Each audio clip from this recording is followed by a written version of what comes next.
আসসালামু আলাইকুম। আমি তৌফিক আহমদ, ঝিনাইদহ পলিটেকনিক ইনস্টিটিউট থেকে ইন্টার্নি করছি ইনসেপশন অটোমেশনে। তো আজকে আমরা যেই প্রজেক্টটা করেছি পিএলসির মাধ্যমে সেটার নাম হচ্ছে মোটর ফরওয়ার্ড এবং রিভার্স কন্ট্রোলিং সিস্টেম। তো এটা আমরা পূর্বেই ম্যানুয়াল ভাবে করেছি সুইচ পুশ সুইচের মাধ্যমে। তো আজকে আমরা করেছি পিএলসির মাধ্যমে। তো চলুন এক প্রান্ত থেকে আমরা দেখতে থাকি যে আমরা কি ব্যবহার করেছি। প্রথমে দেখতে পাচ্ছেন যে একটা স্টপ সুইচ ব্যবহার করেছি এবং ২ টা পুশ সুইচ ব্যবহার করেছি, একটা ফরওয়ার্ড এবং একটা রিভার্সের জন্য। তারপরে একটা পিএলসি নিয়েছি আমরা এবং প্রোগ্রাম আমরা আপলোড করেছি এই আ ল্যাডার ডায়াগ্রাম করে এটাতে আপলোড করা হয়েছে।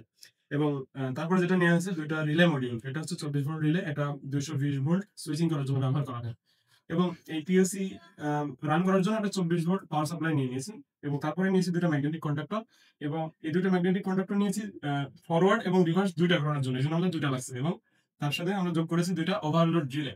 এটা যোগ করার মূল কারণ হলো যে মোটরটা যখন ফরওয়ার্ড ঘুরবে তখন যদি কোন ধরনের ত্রুটি দেখা যায় বা ওভারলোড নিয়ে ফেলে তাহলে যেন মোটরটা এই ওভারলোড রিলেটা টিপ করে মোটরটাকে বন্ধ করে দেয়। সেটা ফরওয়ার্ড এবং রিভার্স এর ২ টার ক্ষেত্রে। তো চলুন দেখা যাক আজকে আমরা কিভাবে কাজটা করেছি। এখানে আমাদের ল্যাডার ডায়াগ্রামটা দেখাই। তো এখানে আমরা এই যে পিএলসি যেহেতু ল্যাডার ডায়াগ্রাম ভাষা বোঝে, তো আমরা এখানে একটা স্টপ সুইচ নিয়েছি ১ম এ। তারপরে নিয়েছি একটা ফরওয়ার্ড সুইচ এবং এই যে ল্যাচিং করেছি এখানে।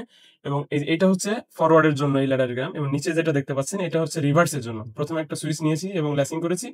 ল্যাচিং করার মূল উদ্দেশ্য হচ্ছে ফরওয়ার্ড যখন ঘুরবে তখন যেন কোনোভাবেই রিভার্স না ঘুরে এবং রিভার্স যখন ঘুরবে তখন যেন কোনোভাবেই ফরওয়ার্ড না ঘুরে। তো চলুন আমরা প্র্যাকটিক্যালি জিনিসটা দেখি।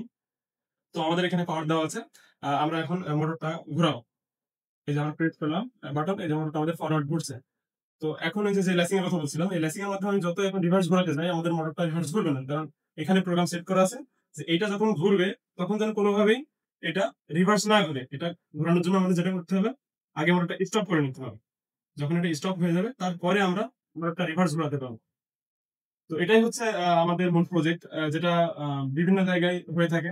যেমন মিল ফ্যাক্টরি, বড় ধরনের শিল্প কারখানা, তারপরে লিফট। এইসব জায়গায় কিন্তু আমাদের এই মোটর ফরওয়ার্ড এবং রিভার্স কন্ট্রোলিং সিস্টেমটা হয়ে থাকে। তো ধন্যবাদ সবাইকে।